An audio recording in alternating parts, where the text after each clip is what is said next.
Yesu ashimwe cyane inshuti z'umusaraba, mugira amahoro ya Kristo Yesu. Ndabasuhuje mbifurije ineza n'ihumure ribonerwa mu rukundo rw'Imana. Ni mwene so Aniseti niyo mugabo. Ku bantu tutaziranye mubaye mu mwanya w'ijambo ry'Imana ku Mukanguzi TV ari ubwa mbere, hanyuma nejejwe n'Imana iduhaye uyu mwanya ngo tuganire ijambo ry'Imana. Nejejwe n'Imana ikuraritse kugira ngo ikuramburire amaboko, kuko mu ijambo ry'Imana harimo byose, harimo gukira, mu ijambo ry'Imana harimo umunezero, harimo ubuzima, mu ijambo ry'Imana harimo byinshi. Rero uyu mwanya dushimiye Imana ko yemeye ko tubana muri uyu mwanya.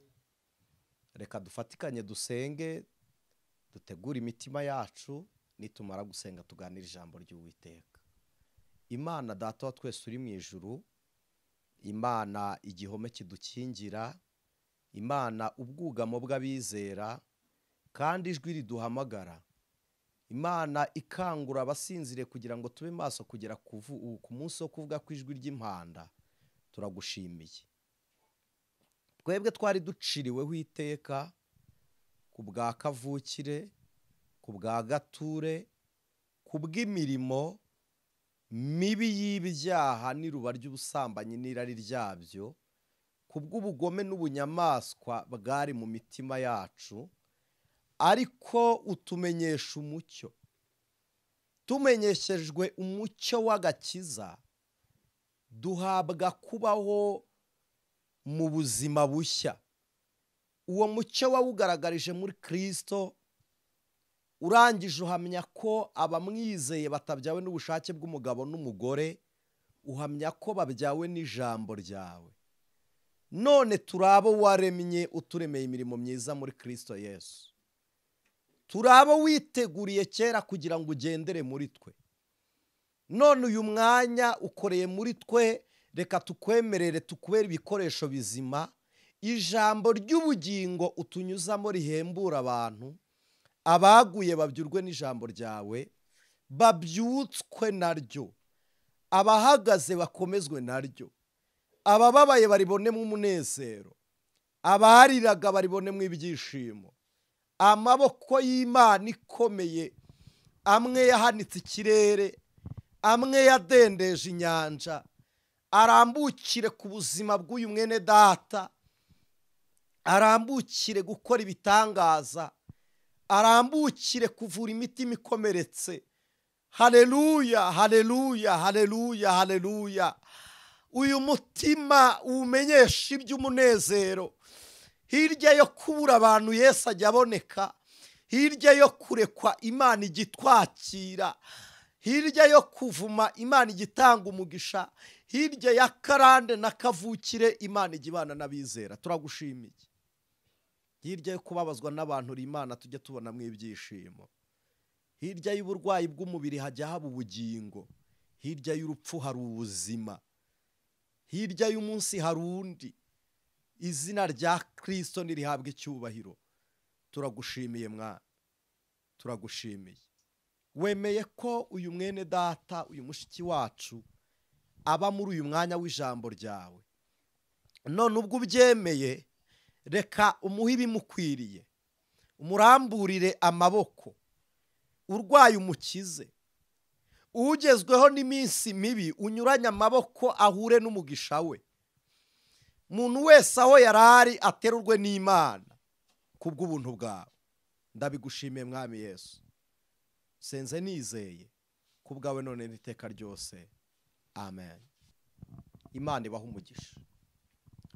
Dushimiye abantu dukunda kubana ku Mukanguzi TV. Dushimiye abantu mwakoze subscribe kugira ngo tujye tubana namwe. Nkunda kubivuga, iyo ngeze ku bantu mutanga ijambo ry'Imana, haba ku bavugabutumwa, haba ku juste umuhamagaro w'ivugabutumwa, ntabwo ari ugusoma Bibiliya gusa, no kurarika umuntu ngo mujyane ku rusengero ubufashije pasiteri kubwiriza ubutumwa bwiza. Kandi n'iki Imana yaturemeye kugira ngo tumenyekanishe Kristo Yesu. Imana ishimwe. Rero iyo musheyarinze mugaha abandi ijambo ry'Imana muba mubahembura mu bugingo.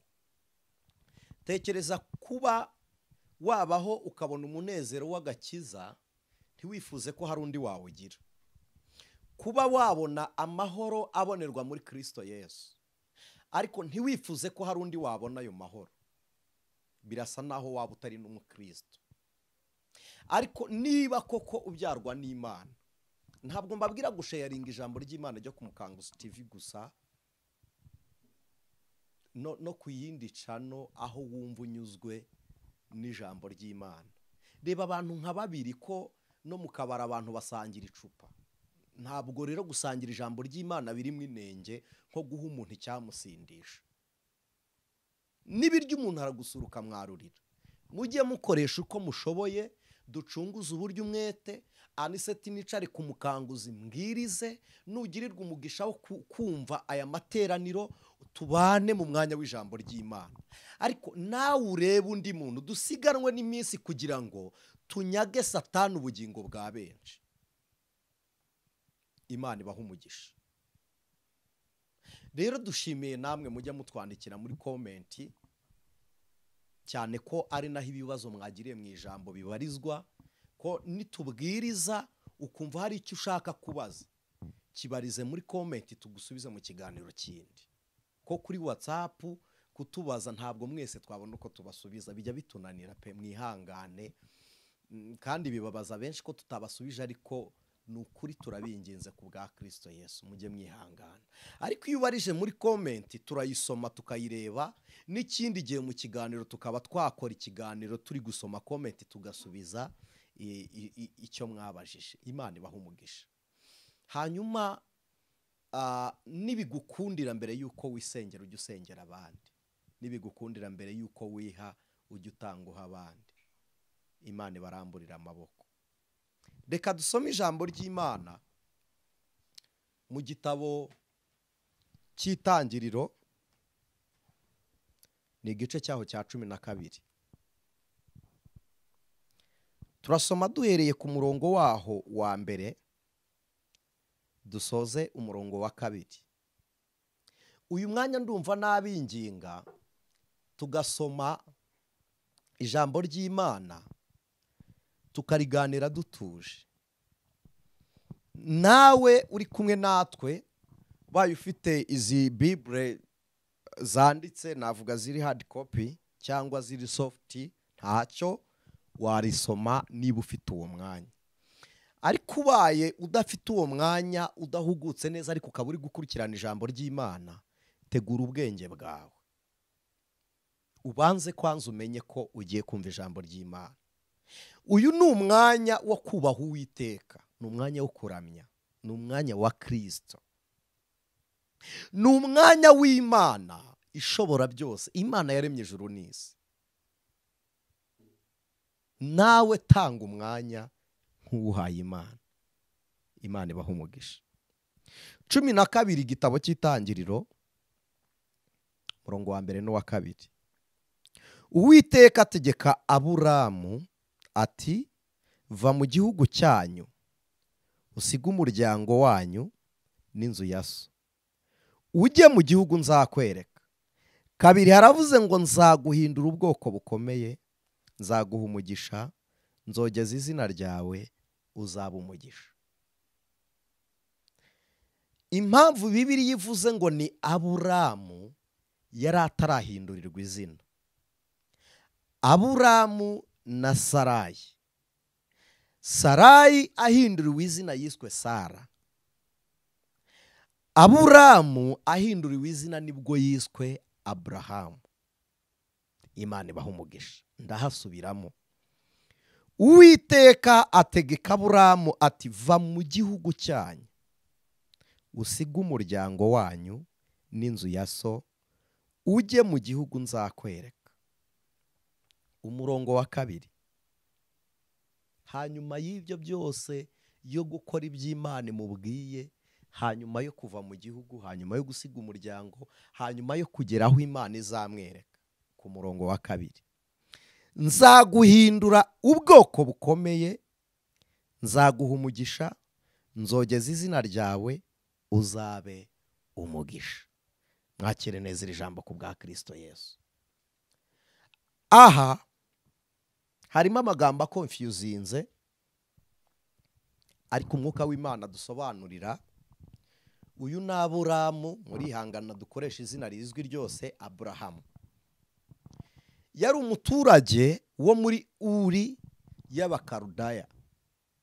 Karudaya niyo India. Wari umujyi umwe ku bw'amateka n'uburyo bwo guhisha ibyagiye biba muri koloni, haba kuzizwi n'izitazwi. Ibihugu byinshi by'ibinyembaraga byashyize hamwe byemeranya guhindura amazina kugira ngo bikureho urubwa rw'imirimo mibi bagiriye abandi. Nubwo buryo butuma hari amazina musoma muri Bibiliya ahandi mwayashaka ntimuyabone, mukaba confusion yaho izina riri. Ariko uzakubwira umujyi yibeshya ukaba ubizi, n'uzabikubwira neza utarubizi ukabimenya, muri ibyo byose nta kinyaga ubugingo, nta n'ikibutanga. Kumenya amateka ntibitanga ubugingo, no kuyaguha bayacuritse ntibyica ubugingo. Ibyo ntibizabatera urujijo rutuma mwanga bababwiriza ijambo ry'Imana. Mbivugiye ko hari abantu bajya bagenda batubaza, mbitwarire rimwe. Hari teoloji z'Abagiriki nizo zihisha ukuri kw'amateka shingiro ya Bibiliya. Murihangana nyine, njya nkunda kubabwira ngo iyo ukuri kutuzuye aba ari ikinyoma cyejejwe. Aho kugira ngo tubabwire ikinyoma cyejejwe rero kizatunyagishe amakamba y'ubwami, ntabwo byakunda. Wowe babeshye nta kosa ufite, ariko uwakubeshya azakubazwa. Rero hari ibihugu byagiye bizimira nka Nineve ni muri Turikiya. Turikiya yo inafite amateka cyane muri Bibiliya, ko ndatekereza aricyo gihugu kivugwamo mu duce twinshi. Nineve wari umujyi wa Turikiya imbere y'inkombe y'amazi ku mwaro. Turikiya ifitemo Galatiya. Galatiya ni muri Taki, ari naho Lawodokiya, Laos and Diakeo, biravuga ngo ni igihe Imana iciraho umuntu urubanza. Ari naho Ashuri, ababyize muri histoire bo barabizi ko Ashuri muri histoire bayitaga Assyria cyangwa se Usi. Usi niho havuka Yobu. Ntabwo nza gutinda muri ayo mateka, ko si byo dushaka kuvugaho. Ndashaka kuvuga ku muhamagaro w'agakiza. Turirefera kuri Aburahamu. Imana igeze muri Uri y'Abakarudaya kwa Tera. Tera akomoka mu muryango wo kwa Nowa. Bagenda bimuka, buri muntu yagiye ahe sinjya mu mateka n'igisekuru. Tera yisanga muri Uri y'Abakarudaya. Uri wari umujyi na Karudeya ari umujyi. Aba Bakarudaya bari abahanga bo kumenya ibihishwe bakoresheje uburyo bubiri: ubugenzuzi bw'ubwenge n'ubugenzuzi buturuka mu ihishurirwa ry'imyuka, kuko bari abapfumu, bakabamwe abacunnyi, hakabamwe abakonikoni. Abakarudaya bakaba ababumbyi cyangwa se abacuzi b'ibigirwamana, haba ibyo mu ifeza cyangwa ibyo mu izahabu, ibyo mu biti cyangwa mu ibumba n'andi mabuye. Ibyo bacuruzaga byabaga ari ibigirwamana byo mu ishusho y'Imana bizera. Aha muri Karudeya havuye abagabo b'abanyamaboko bakwije ubwenge uyu munsi rumize yabwo yakoranywe n'Abagiriki.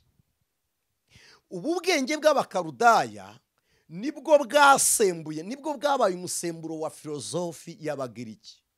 Ko uyu munsi ubwenge isi iri gukoresha ibukomora kuri filozofi y'Abagiriki kwa Socrate. N'ubwami n'amatwara n'impinduka nyinshi zigenda zibaho mu mami amwe, mu mampire amwe n'amwe, yari imyitwarire ya The Great Alexander. Aha rero muri Uriya y'Abakarudaya, abagabo bari bafite ubushobozi bwo kuragura bakamenya ibizaba ejo. Niyo nkomoko y'ubupfumu bwose buba ku isi. Ubupfumu, uburozi, haba uburozi bw'amagambo yo kuvuga, haba uburozi bwo kohera cyangwa kugaburira, haba uburozi bwo korora icyitwa ibihume, ibitega, ibihato, barabyorora barabicirira.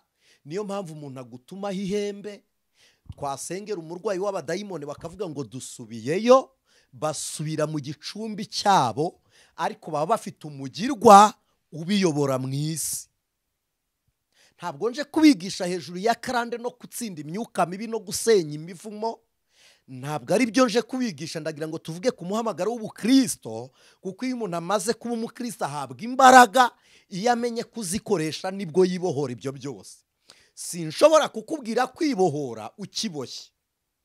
Niyo mpamvu uyu mwanya ashaka ngo tuganirire ijambo ry'Imana, dukore step nibura nk'intambwe 3 cyangwa 7 mu nyigisho ziri bukurikire hano. Nyuma ya hano turebe uburyo umuntu abohoka karande n'iyi myuka.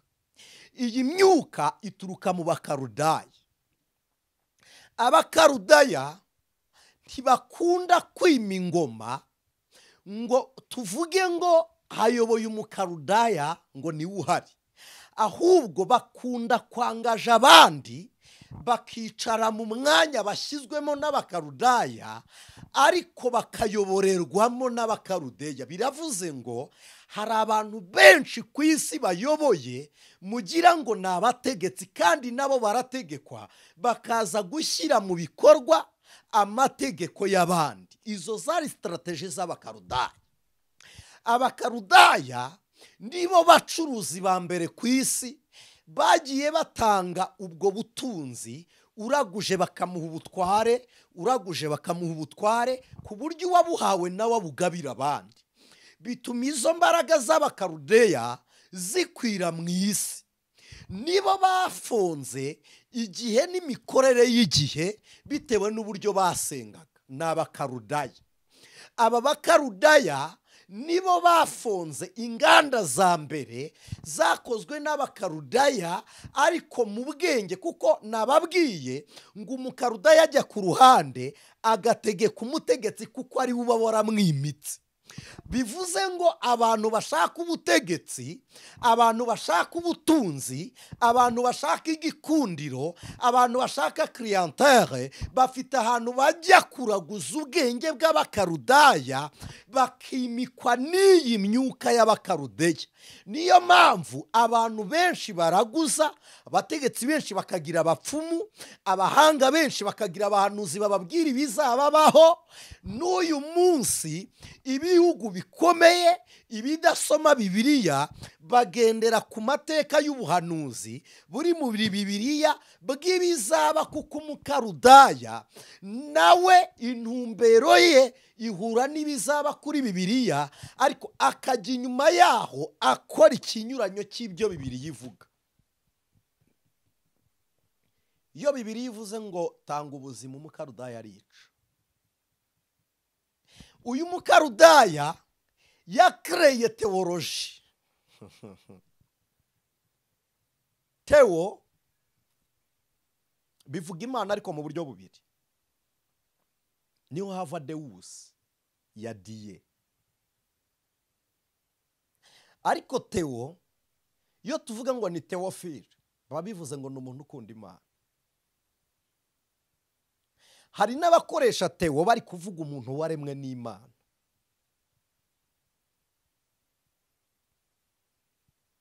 Iyo mitekerereze ya teoloji imwe n'imwe yakrewe n'Abakarudaya. Babizaniye iki? bazaniye kwigisha ubwenge bwabo, kuko abanyamwuka nimurekwa mugaguma muhishurirwa mukagendera ku murongo wa revolisiyo, murajya kontre n'abakarudaya, mukora iby'Imana ishaka. Kandi kugira ngo umukarudaya akomere nuko akora ibinyuranye n'iby'Imana ishaka. Kugira ngo rero gukomera k'umukarudaya bigume mu isi, arakreye isomo abigishirize mu mahame shingiro y'ukwemera kwanyu, ariko ashyiremo udukode dutuma uba ikivume mu maso y'Imana, ujye uvugira Imana, Imana itakwemera. Nimukurikira amateka, uyu munsi Australia ni ahantu bakunda kuramya no guhimbaza cyane, ariko kandi hakaba ibyigenge by'ibiririmbyi.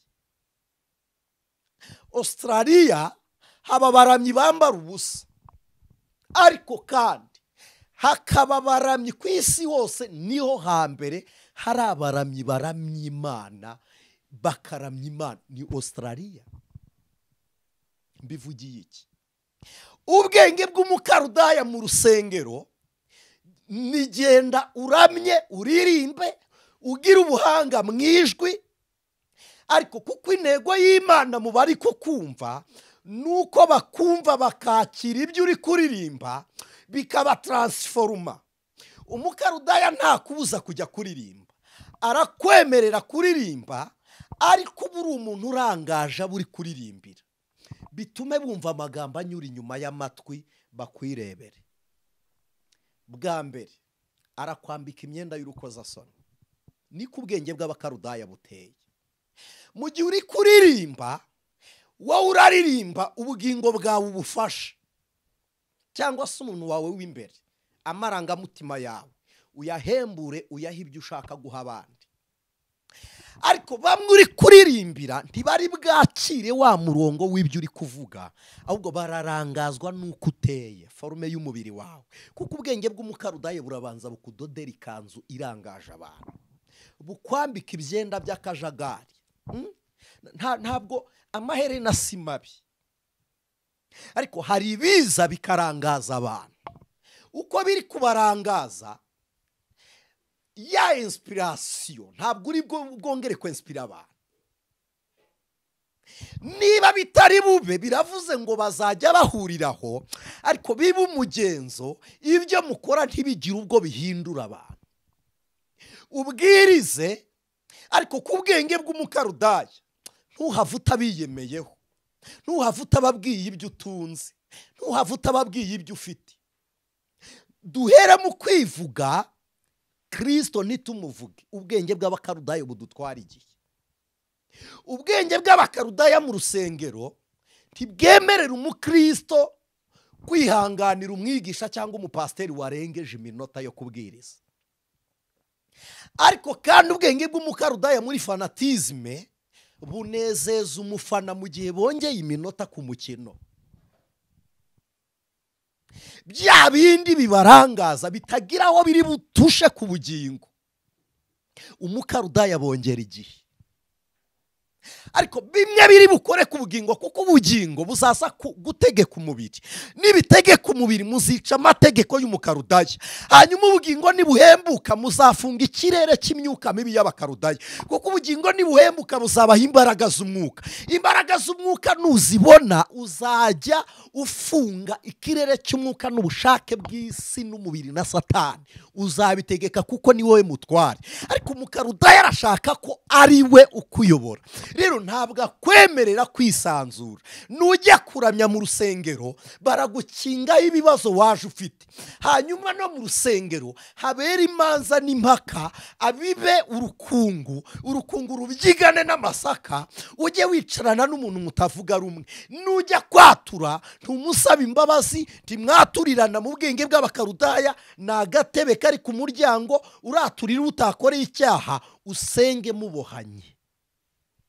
Ni mu bakarudaya. Ubwo nibwo bwenge bw'abakarudaya. Kubera iki? Iteka ryose umunyamwuka, umukristo wasenze, Imana ishimwe, Imana iguha imbaraga zo kumenya ibizaza, ikaguha ubutware bwo kuba mu biriho, kandi cya kabiri Imana igusigisha ahashize. Abantu benshi muri kurwana n'ahashize, ibyo abantu bari kukuvuga cyangwa se ibyo wakoze, ingaruka zabyo ziri none. Umukarudaya rero akubohesha ahashize, akakubohera kwa sogokuru, akakubohera kwa nyogokuru, akakubohera kwa nyogosenge, akakubohera mu mateka, akakubohera mu maraso y'iwanyu batanze, akakubohera muri ayo mahame n'imigenzo n'amategeko, ukajya usenga wizengurukaho. Icyo nicyo kijya cyitwa karande. Ni wa mwuka w'abakarudaya ushaka kutubohera ku bagiranye nabo amasezerano. Rero kugira ngo ucike aya masezerano y'abakarudeya, bisaba kubanza kuba umukristo. Niki gitumye Imana isanga Aburahamu? Imusanze muri Uri y'abakarudaya. Aburahamu nawe ni umukarudaya. Aha iwabo n'Aburahamu kuhatera bagiraga ibigirwamana byinshi, ariko muri rusange abakarudaya basengaga ukwezi. Jusqu'à présent Middle East abenshi baracyasenga ukwezi. Abari India mudukurikirana murabizi, abari Oman murabizi, abari za Saudi Arabia, za Palestina mukunda kutwandikira Imana ibaha umugisha, murabizi. Buri mugabane wagiraga ikigirwamana cyaho, buri gihugu kigira ikigirwamana cyaho, kandi buri kigirwamana cyose cyatambirwaga ibitambo biva amaraso. Hanyuma abatambyi bacyo bagahabwa ibitambo bitava amaraso, amaturo. Uyu munsi hari abantu benshi bagisenga ukwezi. Mbibutse abakarudaya n'uyu munsi baratuyobora iyo tutabaye abayoborwa n'umwuka, ko nibo bashyizeho igihe, ifatiro ry'igihe mu Bwongereza. Narabibabwiye, ni cercle, ni uruziga, ni zero ifite udufreshe 24. Ababizi iriya mirasire y'izuba batubwira ko ari 24. Hagati ya gakoni kamwe n'akandi hari mu isaha. Iyo uzengurutse ukava ku gakoni kamwe ugera ku kandi n'isaha, iyo uzengurutse hose hakuzura, ababaye amasaha 28 niyo agize umunsi. Ayo masaha 28 bayagabanyemo iminsi 7. 7 biravuga ngo n'umwuzuro, biba bisobanuye umubare wuzuye, haba ku Mana cyangwa kuri Satani. Umubare 7 ukora hose, aba ari umubare wuzuye. Muri Middle East wari umubare w'ikimenyetso, n'abarisikaza baragikoresha abantu bagira amayesinye yo mu mvugo n'indimi, cyangwa abakura ururimi mu rundi, ko indimi ntizirashira n'uyu munsi twavumbura urundi biterwa n'urwo twumvikanyeho. Sinshaka gutinda aho ngaho. Bafata iyi minsi 7 bayigira icyumweru mu byiciro 4 bigize ukwezi. Ibi byiciro 4 bigize ukwezi bagendereye ku ntara 4 z'isi: amajyepfo, amajyaruguru, iburasirazuba n'iburengerazuba. Bahagabana gutyo.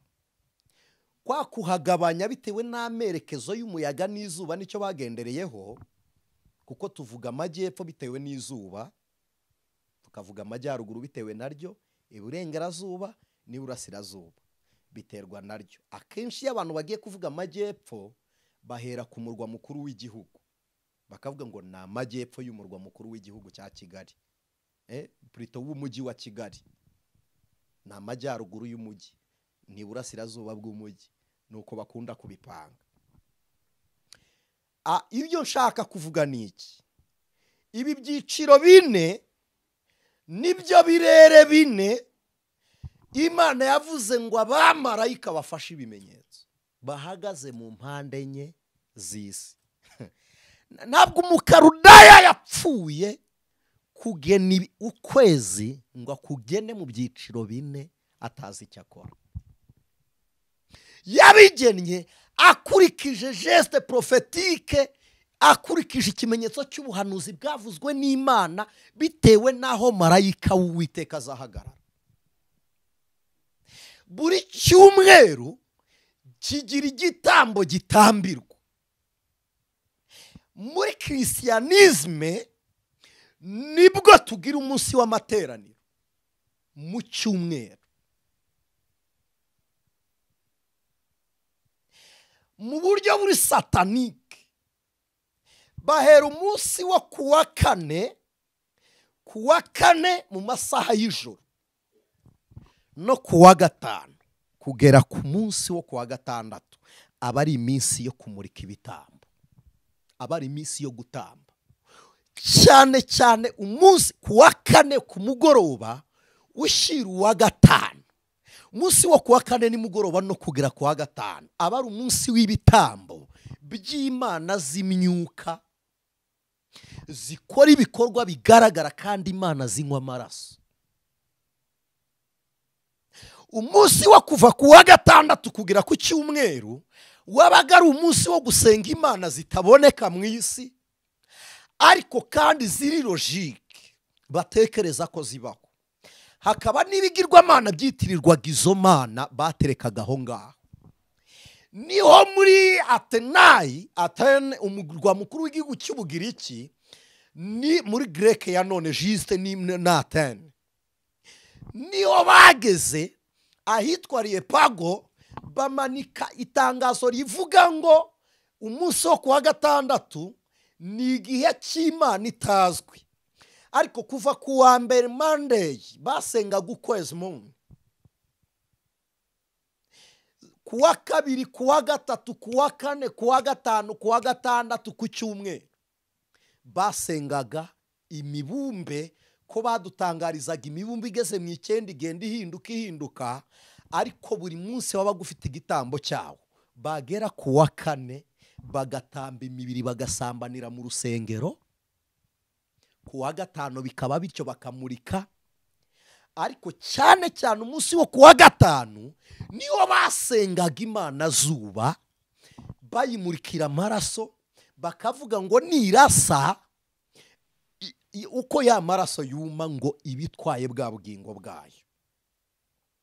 Bakavuga ko Imana yashimye ibitambo. Umunsi wo kuwa gatandatu ari wo munsi utazwi, ari wo sabato, Imana iravuga ngo ndawejeje ari wo muzajya musengaho, kugira ngo musenye ibicaniro biba byubatswe, mujye musenga. Ndagira ngo munyumve, iyo ikintu ari zero ubanziriza uwaguherutse kandi ugaheruka uwakubanjirije. Ni imvugo iri filosofike ukuntu, ariko mujye munyihanganira. Iyo ikintu ari cercle, iyo ari zero, iyo umuntu abanje imbere undi akamukurikira n'undi akamukurikira, iyo muzenguruka uba ukurikiye uwo wabanjirije, kandi n'uwakubanjirije nawe abagukurikiye. Mukoresha ubwenge butekereza, niho muri mwumve mwihangana abantu batari bwumve icyo ndi kuvuga. Ariko iyo ari kuri zero niyo muri babiri muzenguruka, nta muntu wamenya uri imbere y'undi, buri muntu aba ari imbere y'undi, buri muntu aba akurikiye undi. Rero nimusenga kuwa gatandatu kandi mukiyeza ari Imana yatangiye isabato, muzaba musenya imirimo yose yakozwe muri ya minsi ibiri, kuko bo bayikoze banduye, mwe musenga isabato mwejeje. Isabato byari bivuze ngo ni ikiruhuko, egerana n'Imana mugasenya imirimo ya Satani. Attention, ikiruhuko cy'umuruho ntabwo ari icy'umunaniro. Uyu muruho waterwaga no gufatwa n'ibigirwamana, karandi turuka kuri iyi myuka. Ubukoroni bwavuye muri ya colonization, murabiza abanyegiputa bakolonizwa, none wagahinda n'ishavu mwatewe, imvune mufite mu mutima, mujye muyiruhuka ku munsi wejejwe n'Imana. Ariko ikibabaje, abantu baruhukaga umunaniro ariko umuruhuka bagumamo. Imana yohereza uburuhukiro muri Kristo asimbura isabato. Uyu munsi wasiba isabato nta cyaha uba ukoze, unayisibutse nta cyaha ukoze. Kuyisiba ntibitanga ubugingo, no kuyica ntibibuza ubugingo. Isabato yacu iri muri Kristo. Ijambo ryavuga ibigorogota ku musaraba, yaravuze ngo abarushye n'abaremerewe muze musange ndabaruhura. Yari yimuye uburuhukiro bubonerwa mu minsi no mu mboneko z'amezi, bwinjiye muri Kristo. Uyu munsi haruhuka uwizeye Yesu. Imana ibaha umugisha. Umunsi wo ku cyumweru hasengwaga Imana zuba.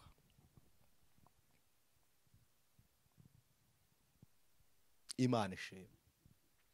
Abize astronomy na geography birimo, izuba niryo rimurika urumuri, hanyuma ukwezi kukafata. Ukwezi n'akagarura rumuri rw'izuba. Ukwezi kuba kumurika wa mucyo mubona aba ari uwo gukura ku zuba. Hari ibintu bitatu biba mu kirere: ukwezi, izuba n'inyenyeri. Izuba ni umucyo, n'ukwezi kugatanga umucyo. Izuba ntawe uryinjiramo, ariko mu kwezi bajyamo. Inyenyeri ntabwo ari imwe, ni inyenyeri nyinshi. Itsinda ry'inyenyeri baryita galaxy. Izigaragara mu isanzure tubonesha amaso tubyita corps celeste kubiza astronomy cyangwa geography. Je pense que ako kantu karimo muri geography. None hari nizo tureba dukoresheje telescope tukabona n'inyenyeri zitabonwa. Iryo tsinda ry'inyenyeri bita systeme, iyo zigiye umujyi umwe bazita galaxy. Izo ziraboneka. Inyenyeri z'umujyi umwe zishushanya abakristo. Ukwezi kugashushanya ababwiriza butumwa. Izuba ni Kristo. Izuba Yesu akigera mu isi yaravuze ngo ninjye mucyo w'isi. Imana ishimwe. Ngo umucyo waviriye mu mwijima, ariko umwijima ntiwawumenye. Kuko izuba ricana ku manywa, Imana mu buhanga bwayo yafashe umucyo w'izuba iwuha icyerekezo ku kwezi, kuko ukwezi gukora nijoro, kugira ngo uwamurikiwe n'izuba ku manywa abone n'umucyo utangwa n'ukwezi nijoro. Muranyumva ndabizi. Uretse ko abakarudaya scientificoma batubwira uko ibi bintu byagiye bibaho by'ibinyoma, batubwira uburyo isi yagonganye n'ibiki, habaho boom guturika, ngo nuwayo zimwe ziragenda ngo zirihuza ziraterana ngo zikora mu kwezi. No, not true. Ntago ari ukuri. Byaremwe n'amaboko y'Imana.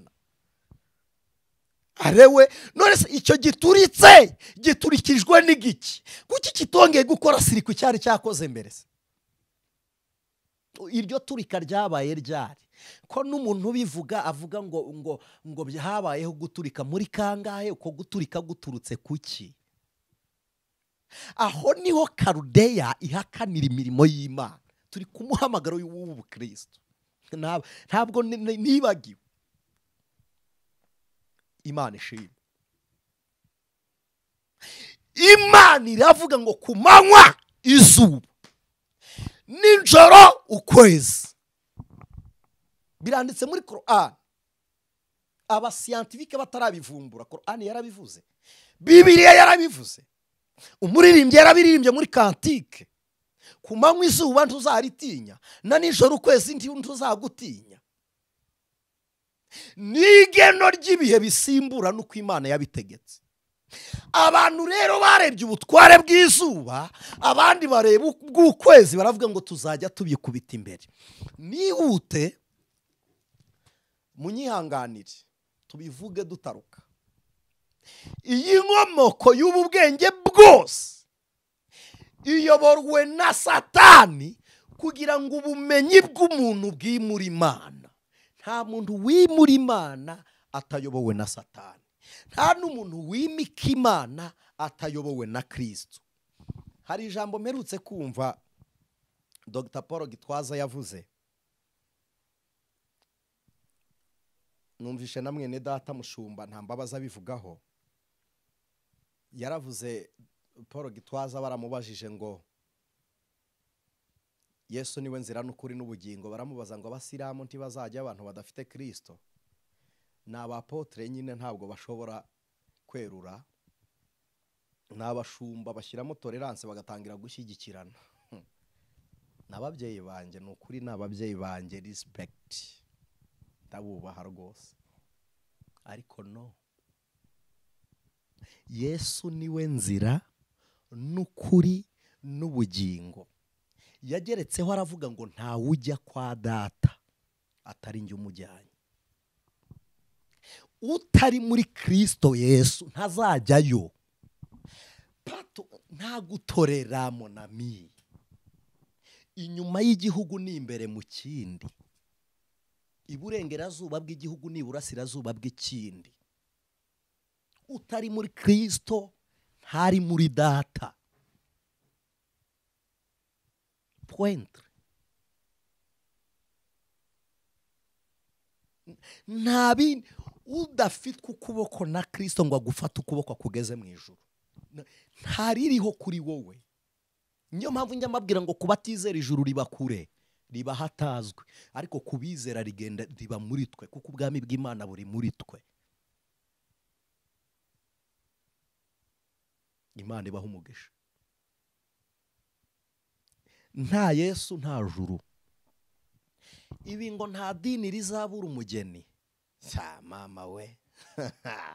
Nta mugeni wabaho nta mukwe, kandi umukwe ni Kristo. Niwe wadukoye amaraso y'igiciro. Ubwo nta mukwe nta mugeni. Ntawe. Ijuru ni rigari rikagira irembo rimwe muri Kristo Yesu. Niryo rembo ryinjira. Nta handi utanyuze muri Kristo, nta handi wanyura. Naho kujya gusobanura tuvuga ngo yabivuze ngo kuko ngo nta mujura ngo uba muri Kristo, ngo Yesu ntabwo ari inzira y'abajura exactly, ariko n'abandi bamurimo barabizi nta umubana mwizo ngeso. Niwe nzira n'ukuri n'ubugingo kuri bande, ku bafite ubugingo, ku banyakuri, kandi ku bagenzi bajya mu ijuru. Rero umuntu wese uri muri Kristo aba asize izo ngeso, kandi umuntu wese uri muri Kristo aba ari umugenzi ujya mu ijuru, kandi umuntu wese uri muri Kristo aba ari mukuri. Niyo mpamvu yavuze ngo nimumenye ukuri niko kuzaba batura. Ntitukiri imbata rero y'ibindi ngo dutorere kandi bera b'Imana. Haba ni Seti, haba n'undi, ijambo ntiryemerwa kuko rivuzwe n'umuhanga. Ubwo bukoroni mu bwikuremo. Ibi bababwira ngo kuko uri yatize ngo ibyo avuze sibyo. Uwize bwa mbere se yigishijwe nande? Cyangwa uwigishije bwa mbere yigishijwe nande? Ariko kuki mufata ubumenyi butangirwa muri rusange mukabuhakanisha ubwenge Imana itanga by'umwihariko? Uwigishije mbere yigishijwe nande? Kuko umuntu afite nivo runaka ngo ibyo avuze byose bibaye ukuri kuko byavuzwe n'umuhanga. No, nta byandi yo mwidishye, yego mwidishye, no. Oya, mugenzuza ijambo ry'Imana umwuka wera, kandi nta ubahana, nta urukiko rubajyana, nta tegeko ribajyana mu rukiko. Nimutemera ibyo tubabeshya ntaho tubaregera, kandi nta n'ibihembo tubahaye nimwemera ibyo twavuze. Ni ngombwa ngo ibivuzwe byava mu kanwa k'abaciye bugufi nk'abani Seti cyangwa abakomeye nk'aba runaka, ni mu bigenzuze Bibiliya ijambo ry'Imana. Uko dutangiye kuba confusinga tuvuga ngo Yesu siwe nzira gusa, ejo tuzashyiraho na Bibiliya ibihakana. Kandi iyo mwayobotse umuntu muguma ku nzira ye. Ariko ikintu nshimira Imana, umuntu wabeshywe ayoboka vuba iyo amenye ukuri, ariko umuntu wibeshye ayoba buri munsi niyo yumvishwa ukuri. Ngaruke kuri Abrahamu dusenge. Aha Abrahamu yarari bo ntibasengaga izuba. Izuba ni uguturuka muri Taliyana mu Bataliyani niho basengaga iri zuba. France yigeze yabikora, no mu Bwongereza byigeze byahaba, sintinda muri ayo mateka. Ariko muri Middle East, mu burasirazuba bwo hagati, n'igice kinini kiri ko ibyinshi hariya basenga izuba. Aziya hafi ya yose nayo niko byari bimeze. Nyuma rero Imana ireba Aburahamu wikubita munsi y'ukwezi usenga ibigirwamana akabicuruza, imurebera hashize, imurebera muri Imana irebera Aburahamu muri se Loti, irebera Loti muri Plutôt irebera Aburahamu muri Tera, Tera imurebera muri Nowa. Nowa amateka yaragaruka, Imana yibuka uburyo yari umukiranutsi, irangije iravuga ngo sinzatakaza umukiranutsi iteka. Yapone sayinimondra pehosa ni moria shatori ya kotayinima emoni mandi ya sayinimoria. Imana ntizatakaza umukiranutsi tokitali wabone sayinimondra. Niyo bariho bakiranirwa, izajya no kukana katazi shinge na rugero igaha ubutumwa kabwiriza abakiranutsi baboneke. Nikabura nako kakaba kigenge, Imana izashakira umukiranutsi mu nda mu bataravuka. Yabwiye Yeremiya ngo nakwejeje ntarakurema, nkweza utaravuka ngo ushyiriraho kuba umuhanuzi. Imana ishimwe. Umuntu wese avuka avukiye umugambi w'Imana. Aburahamu ngo agwa ku gitabo cy'amateka y'ibyabaye ku mwuzure wo kwa Nowa, areba Imana yavugaga, areba igihe yikubise imbere y'ukwezi kutavuga, areba imbere acururije ibigirwamana bitavuga, arangije aravuga ngo hari indi Imana ya sogokuru, ya sogokuruza Nowa, iyo yagiye. Reka nkubwire ngo irahari. Niba hari umuntu mwegeranye mubwire ngo iracyahari. Yarivuze, Jehova ndiho. Imana ishimwe. Yarivuze ibwira Mose ngo ndiho ndi Uwiteka. Imana ihoraho. Ukwezi kurazima, umwijima ujya ugutwikira, izuba rijya ribura imvura ikagwa. Abasenga ukwezi bagutegereza after Sarathini. Ariko Imana ihoraho, ndiga yihishe inyuma y'iminsi. Abakarudaya barayifashe ukwezi bagupariranya mu masengesho bagusenga, bahita baguhuza n'iminsi 30 bihaye. 30 iminsi 29 kuva kuri 28, 29, 30 na 34, naho harimo iminsi 4. Mutazi urujijo rwayo ababizi mu Kigiriki. Hari iminsi igende gahura ariho aya masaha rimwe na rimwe asigana, umunsi ukagira amasaha make. Hari abantu babizi nyina babyize, murabizi, sinshaka kubibabwira. Hari ijoro rijya ari ijoro rigenda rigahura, umunsi amanywa n'ijoro bigahura, icyo bita equinox. Ntabwo nshaka gutindaho, ariko reka mbabwire ngo izuba rijya rizima. Nafashijwe n'iseti. Reka mbabwire ngo ukwezi kujya kwijima, Oria bone sayinimondra. Reka mbabwire ngo igicu kijya gitwikira inyenyeri. Reka mbabwire ngo wasenga ukwezi ku wa mbere, ariko ku wa kabiri hakaza ikindi. Wasenga Mars, Saturne zikazana za Mercury, wabisenga bigakora accident bikagongana. Hari ibigenda byimuka, si ngombwa kujya muri ayo mateka cyane, ntaza kurushya batarabyize. N'ababyize sindi kubibabwirira kubimenya, ubwo murabizi. Ariko reka mbabwire, ari igihe kijya kibaho amatelefone yacu akikoroga bitewe n'uruhererekane ruba hagati y'imibumbe n'iyindi, bitewe n'aho amasatelite bayashyize location zayo. Ariko Mana y'imbaraga we, hakaba iyo mpanuka. Ariko umuntu uri mu Mana nta munsi ajya gubwa nabi kubw'impinduka z'Imana. Imana ihora ariyo. ntigisaza ngo abayirimo baborere muri yo, ntigipfa ntisinzira ngo nibura abo yarindaga babe batewe n'ibiza. Abasenga umubumbe imvura iragwa igasenya, mu Mana nta tsunami nta muyaga, aho ni Imana ishaka ko mutura. Rero kuko abakarudaya batuye muri ino si rimwe amakuba, barashaka kubafatiranya n'amakuba ngo babayoboze amarangamutima yanyu, babahuze n'igihe cyabo, mujye mugendera ku murongo w'ibyo bashaka, nicyo cyitwa iterambere. Ariko ndakwinginze rigire ku bwa Kristo, ariko kandi ugire na Kristo ku bw'iterambere. Imana ishimwe. Ndagira ngo bira b'Imana, Aburahamu ahamagawe, Imana yarebye Aburahamu uri kuvuga ngo Imana yahozeho ikabana na Nowa, bakabana imyaka 120, akabaza inkuge ikamubwira uko bigenda. Iyo Mana izi uko abantu bakira nuko bapfa, ni iyihe Mana? Reka nkubwire, niyo izi uko upfa ni nayo izi uko ukira. Iyo niyo twizera. Niwe Uwiteka, niwe uzi ibyo utunze n'ibyo udafite, niwe uzi ibyo uzageraho n'ibyo watakaje. Ni Imana izi urunyurane rw'ibihe, kuko bitarabaho irahari, bihari irahari, binashize Imana iriho, ihoraho. Niyo mpamvu wizera ibihe agasenga ibihe azeshuwa mu gihe cy'ishira ryabyo. Ariko umuntu wakoranye n'Imana uriho kuko nayo iriho, uzatsinda kuko itsinda, urakomeye kuko ikomeye, urakize kuko ikize.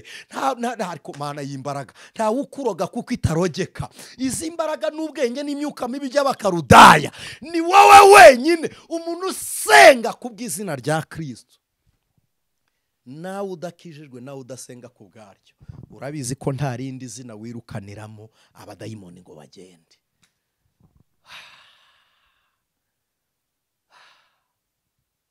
Ndahembutse bera b'Imana, ndanezerewe. Imana isanga Aburahamu. Buri muntu agira uko agendererwa. Uyu mwanya wowe uragenderewe, uyu mwanya nawe uragenderewe, uyu mwanya uragenderewe. Reka dufatikanye dusengere hano kugira ngo bitaza kuba birebire bikabajena. Ndabizi hari abo dusoje badashaka ko dusoza. Ntabwo ndi buhaguruke hano dukore session ya kabiri ikiganiro yiri jambo ry'Imana ku muhamagaro w'ubukristo. Imana yarebye Aburahamu iravuga ngo ndaguhamagara. Mu muryango uvukamo, mu gisekuru urimo, Imana iguhamagare, muri za karande igusohore. Rambura ikiganza dusengane. Hereza Imana umutima wawe. Aturibwire ngo akira n'umubiri, yibwire ngo akira ubugingo, yibwire ngo ndakwizeye. Amen. Mana turagushimiye, niwe Mana y'imbaraga, niwe Mana umuhanga, niwe Mana umukozi w'umuhanga. Tujye ukiranirwa Mwami, ushobora byose, ushobora byose. Ganiriza ubu bwenge mbere yo gukiza umubiri, ubanza ukiza ubugingo. Ni wowe uzi uko wahera, ni wowe uzi aho wabanza, kugira ngo aba bantu bafatire mu bumenyi no mu kutamenya, ubasobanurire iby'agakiza. Ni ku bwa Kristo Yesu. Amen.